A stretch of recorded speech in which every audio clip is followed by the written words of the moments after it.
یا ایھا الذین آمنوا ان من ازواجکم و اولادکم عدوا لکم فاحذروہم، اہل ایمان یقیناً تمہاری بیویوں اور تمہاری اولاد میں سے یا میں، یہ میں بعد میں بیان کروں گا، دونوں ترجمے ممکن ہیں، تمہارے دشمن ہیں، بس ان سے بچ کر رہو۔ پہلے اس کا مسئلہ سمجھ لیجئے، اللہ تعالیٰ نے اس تمدن کے نظام کو چلانے کے لیے محبتوں کی چاشنی رکھ دی ہے۔ یہ محبتوں کی چاشنی نہ ہو تو تمدن چلے ہی نہ۔ اولاد کی محبت نہ ہو تو والدین اپنا پیٹ کاٹیں گے انہیں کھلانے کے لیے، اپنا آرام حرام کریں گے ان کو پالنے پوسنے کے لیے۔ وہ ایسی چاشنی ہے، اس میں لگے ہوئے، راتوں کی نیند حرام ہو رہی ہے، اپنا پیٹ کاٹ رہے ہیں، ان کو کھلا رہے ہیں، اپنے تن کے اوپر اچھا کپڑا ہو یا نہ ہو بچوں کو کپڑے اچھے بنا کے دیں گے۔ یہ محبت کی چاشنی ہے۔ بیوی اور شوہر کے درمیان وہ محبت اور مودت، بینکم المودۃ، یہ مودت اللہ نے رکھی ہے۔ کتنی مودت باہمی، یہ نہ ہو تو کیسے نظام چلے گا گھر کا، یہ خاندان کا پورا نظام۔ لہذا یہ محبتیں جو ہے یہ فطری ہیں، یہ محبتیں طبعی ہیں، اور یہ محبتیں فی الاصل فی نفس ہی بری نہیں ہیں، لیکن خطرہ ہے در حقیقت یہی محبتیں حد اعتدال سے تجاوز کرتی ہیں تو آپ کی عاقبت کی بربادی کا ان سے بڑا ذریعہ اور کوئی ہے ہی نہیں۔ بچوں کو اچھے سے اچھا کھلانا پہنانا ہے، حلال سے نہیں تو حرام سے، مارے گئے کہ نہیں؟ بیویوں کی فرمائشیں ہیں کہ جو پوری کرنی ہے جائز سے نہیں تو ناجائز سے، ہلاک ہو گئے، برباد ہو گئے۔ یہ محبت نہیں ہو رہی، یہ عداوت ہو رہی ہے، یہ دشمنی ہے۔ اگر چوکس نہ رہو گے، اگر محتاط نہ رہو گے، اگر الرٹ نہ رہو گے، اگر ہر وقت چوکنے نہ رہو گے، یہ فطری اور طبعی محبتیں تم پر چھاپا ماریں گی، شبخون ماریں گی، اور تمہیں اللہ کے راستے سے اور حلال اور حرام کی جو تمیز ہے اسے بیگانہ کر دیں گی۔ لہذا اے اہل ایمان چوکس رہو، چوکنے رہو۔ یہی محبتیں تمہارے لیے ریڈ سگنلز ہیں، یہ خطرے کی علامتیں، نشانات ہیں۔ ان من ازواجکم واولادکم عدوا لکم فاحذروا، کس قدر کلیئر لفظ استعمال ہے، تمہارے دشمن۔ اچھا، من کو سمجھ لیجئے، یہ من دو طرح کا ہو سکتا ہے، من تبعیضیہ، بعض، یعنی تمہاری بیویوں اور اولاد میں سے بعض، یہ بھی صحیح ہے، سب بیویاں اور سب اولاد جو ہے وہ دشمن نہیں ہوتی۔ خدیجہ الکبریٰ رضی اللہ تعالی عنہا دشمن نہیں تھی۔ اسی طریقے سے حضرت ابراہیم کے بیٹے ان کے دشمن نہیں تھے، حضرت اسماعیل نے تو سر تسلیم خم ہے، گردن ڈال دی ہے، فلما اسلما وتلہ للجبین۔ لیکن یہ کہ بعض ہوتے ہیں تو من تبعیضیہ یہ بھی صحیح ہے، اور من جو ہے بیانیہ، جیسے کہتے ہیں عربی زبان میں للامیر من اولادہ جند، امیر جو ہے اس کی تو اولاد ہی میں سے ایک لشکر ہے، اتنی اولاد ہے کہ وہ لشکر بن گئی، من اولادہ جند، یہ من بیانیہ ہے۔ اس اعتبار سے بھی بات صحیح ہے، پوٹینشل ڈینجر ہر شخص کے لیے ہر وقت موجود ہے۔ If you don't keep on guard, اگر اپنی حفاظت کے لیے چوکس اور چوکنے نہیں رہو گے، پتہ نہیں کس وقت یہ طبعی محبت جو ہے تمہارے قدموں کو ہلا دے۔ لہذا یہ من تبعیضیہ بھی صحیح ہے اور من بیانیہ بھی صحیح ہے۔ یا ایھا الذین آمنوا ان من ازواجکم واولادکم عدوا لکم فاحذروہم، حذر کہتے ہیں بچاؤ کو، بچ کر رہو، بی آن دی گارڈ، حفاظت کرو اپنی، کہیں ایسا نہ ہو کہ تمہاری غفلت اور تمہاری بے خبری کے اندر غیر شعوری طور پر یہ محبتیں جو ہیں تمہیں راہ حق سے منحرف کر دیں۔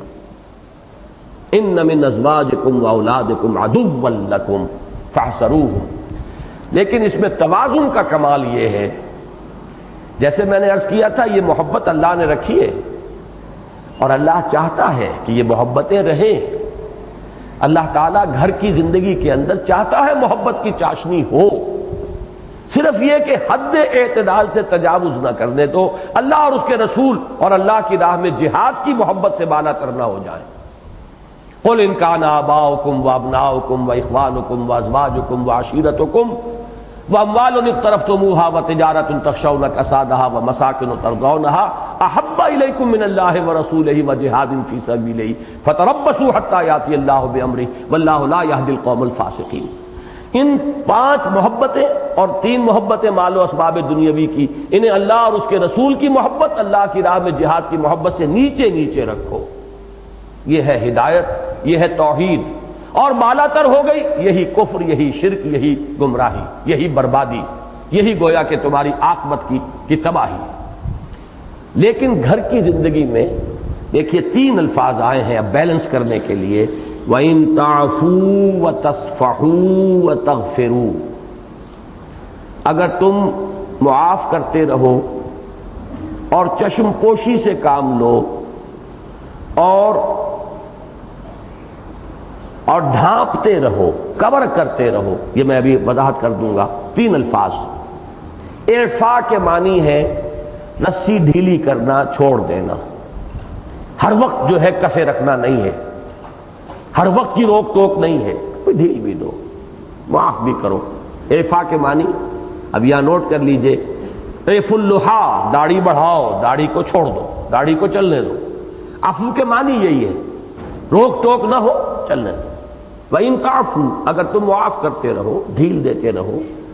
وَتَصْفَحُوا، صفح کہتے ہیں، یہ صفحہ ہے، ایک ورق ہے، 2 صفحے ہیں، یہ صفحہ ایک رخ کو کہتے ہیں۔ صفحہ جمیل اس کو کہتے ہیں کہ انسان نے دیکھا کہ بیٹا یہ غلط حرکت کر رہا ہے، ذرا اپنا رخ موڑ لیا، دیکھا ہی نہیں، یعنی دیکھے کو اندیکھا کر دیا۔ چشم پوشی اسے کہتے ہیں، آپ چشم پوشی سے کام لو، گویا کہ آپ نے دیکھا ہی نہیں۔ 10 دفعہ آپ نے ٹوکا ہے تو کچھ مرتبہ ٹوکیے نہیں، ورنہ ڈھیٹ ہو جائے گا، اور یہ ڈھٹائی جو ہے یہ پھر آئندہ اصلاح کے راستے میں رکاوٹ بن جائے گی۔ یہ ہے فَاصْفَحُوا الصَّفْحَ الْجَمِيلَ، یہ صفحہ جمیل ہے، ایسے ہو جانا جیسے دیکھا ہی نہیں، یہ چشم پوشی۔ اور تیسرا ہے وَتَغْفِرُوا، غفر کہتے ہیں ڈھانپ لینے کو، مغفر کہتے ہیں خود کو جو سر کو ڈھانپ لیتا ہے اور سر کو بچاتا ہے بلٹ سے یا تلوار کے وار سے، وہ مغفر ہے۔ تو غفر کے معنی ڈھانپ لینا، کسی کی خطا کی پردہ پوشی کرنا، پردہ پوشی صحیح ترین لفظ ہے مغفرت کے لیے۔ اب یہ 3 الفاظ کتنے ایک دوسرے سے قریب قریب ہیں، ان کو لائے کہ یہ جو گھر کی جو ذمہ داری ہے، بیوی اور بچوں کی تربیت، اس میں یقیناً سختی کی بھی ضرورت ہے لیکن نرمی کی بھی ضرورت ہے۔ ان کو ساتھ جو ہے جہاں تربیت کے اندر جہاں روک ٹوک کی ضرورت ہے، وہاں اس کی بھی ضرورت ہے کہ خطاؤں سے درگزر بھی کرتے رہیں، معاف بھی کرتے رہیں، چشم پوشی سے بھی کام لیں، خطا کے سے جو ہے اس کے اوپر پردے بھی ڈالیں۔ یہ ساری چیزیں بھی ضروری ہیں تاکہ ان کی تربیت ہو سکے صحیح رخ پر۔ اب دیکھیے یہ ہے وہ بیلنس، اس کے لیے میں کہا کرتا ہوں کہ قرآن مجید کے بعد مقامات پر آ کر تو انسان گھٹنے ٹیک کر یہ کہنے پر مجبور ہے کہ یہ انسان کا کلام نہیں ہو سکتا۔ ایک طرف لفظ عداوت استعمال کیا ہے، یا ایھا الذین آمنوا ان من ازواجکم واولادکم عدوا لکم فاحذروہ، لیکن بیلنس کیا ہے وَإِن تَعْفُوا وَتَصْفَحُوا وَتَغْفِرُوا فَإِنَّ اللَّهَ غَفُورٌ رَحِيمٌ۔ اور کس قدر پیاری اپیل ہے، اگر تم یہ معاف کرتے رہو اور چشم پوشی سے کام لو اور پردہ پوشی کرو تو اللہ بھی تو غفور الرحیم ہے۔ تم چاہتے ہو کہ نہیں کہ اللہ تمہاری خطائیں معاف کرے، تم بھی ان کی خطائیں معاف کرو۔ ارحموا من فی الارض یرحمکم من فی السماء، رحم کرو زمین والوں پر، اللہ تم پر رحم کرے گا۔ تم ان کی خطاؤں سے درگزر کرو، اللہ تمہاری خطاؤں سے درگزر کرے گا۔ تم انہیں معاف کرو، اللہ تمہیں معاف کرے گا۔ تو یہ اپیل کا درجہ ہے۔ تو یہ ہے علائق دنیاوی کے بارے میں نقطہ نظر کہ بندہ مومن جس کی نگاہ آخرت پر ہے، وہ چوکس ہو کر وہ بالکل غیر شعوری طور پر ان طبی محبتوں کا غلام نہیں بن جائے گا جیسے کہ اس وقت ہماری عظیم اکثریت بنی ہوئی، بیوی اور اولاد کے غلام، بیوی اور اولاد کے نوکر چاکر۔ بعض حضرات کہتے ہیں، ایک صاحب تھے ہمارے بزرگوں میں سے فوت ہو گئے ہیں، وہ کہا کرتے تھے بڑے پیارے انداز میں کہ بھائی ہمارا کیا ہے، ہم تو روٹی کپڑے پر اپنے بیوی بچوں کے ملازم ہیں، ساری محنت، ساری توانائی، ساری اپنی قوتیں، پھر حلال اور حرام کی تمیز بھی ہٹا کر جو کچھ کمایا ان کے پیٹ میں ڈال دیا یا ان کا تن ڈھانپ دیا یا ان کو اعلیٰ تعلیم دے دی، ہمیں کیا ملتا ہے 2 وقت کی روٹی اور چند جوڑے کپڑے کے۔ جیسے آپ کسی کو ملازم رکھ لیتے ہیں کہ روٹی کپڑے پہ ملازم ہے، تو در حقیقت آج کا انسان اکثر و بیشتر وہ اپنی اولاد اور اپنی بیوی کا روٹی کپڑے پر ملازم ہے. ٹوٹل انویسٹمنٹ اپنی شخصیت کی جو ہو رہی ہے انہی میں ہو رہی ہے. اور پھر یہ کہ حلال اور حرام کا معاملہ بھی ختم. معلوم ہوا کہ اب یہاں معاملہ دشمنی کا ہو گیا، یہ محبت نہیں ہے. حضور نے بڑے پیارے الفاظ میں فرمایا کہ اس شخص سے بڑا نادان اور کوئی نہیں جس نے دوسروں کی دنیا بنانے کے لیے اپنی عاقبت برباد کر لی. اس وقت آدمی یہ سمجھتا ہے یہ میں ہی ہوں، میرے بچے میری وجود کا ایکسٹینشن ہے، توسیع ہے. لیکن جب وہ بچے جوان ہوتے ہیں اور کہتے ہیں آنکھوں میں آنکھیں ڈال کر ابا جان آپ پچھلے زمانے کے لوگ ہیں، آپ چھوڑیے ان باتوں کی، ابا جان اب زمانہ بدل گیا، اب ہمارے تو ٹرینڈز یہی ہیں، اب زمانے کا چلن یہی ہے، تب محسوس ہوتا ہے کہ میں اور ہوں یہ اور ہے. من دیگرم تو دیگری، من توشدم تو منشدی. یہاں تو معاملہ یہ تھا، لیکن اب معلوم ہوا من دیگرم تو دیگری، میری چوائس اور ہے، میری پسند اور ہے، میرا چلن اور ہے، میری رائے اور ہے. اور کبھی سینہ تان کر جب باپ سے بات ہو اور ماں سے بات ہو اور انہیں کہا بھی جائے کہ آپ بے وقوف ہیں اور آپ کو معلوم کچھ نہیں ہے، تب ہوش ٹھکانے آتے ہیں کہ یہ میں کس مغالطے میں رہا، میں تو سمجھا تھا یہ میں ہی ہوں، میری ہی شخصیت کا یہ کی توسیع ہے، ایکسٹینشن ہے. بہرحال مجھے وہ یاد آتا ہے ہسٹری آف انگلینڈ میں ایک وزیر کا ذکر آتا ہے جس نے بڑے ہتھ کنڈوں سے دولت جمع کی تھی بادشاہ کے لیے. وہ کس کا فورک کہلاتا تھا وہ، جی ہنری ایٹھ کا، لیکن وزیر کا نام کیا تھا؟ بارٹن تھا، چھوڑیے. بہرحال اس نے بڑی ہر طریقے سے لوٹ کھسوٹ کر کے بادشاہ کا خزانہ بھر دیا. اور اس کے بعد جب بڑھاپے کو پہنچا اسی بادشاہ نے اسے جیل میں ڈالا. اس کا حسرت بھرا جملہ آتا ہے، had I served God as I served the king. جس طرح میں نے بادشاہ کی خدمت کی ہے، اگر میں نے اللہ کی خدمت کی ہوتی تو مجھے وہ اس میرے بڑھاپے میں اس طرح ذلیل و خوار نہ کرتا.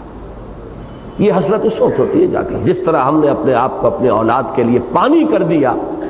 کہیں اگر اللہ کے لیے وہ محنت کی ہوتی تو ہمیں کیا ملتا اور کیا کچھ ہمارے نصیب ہوتے.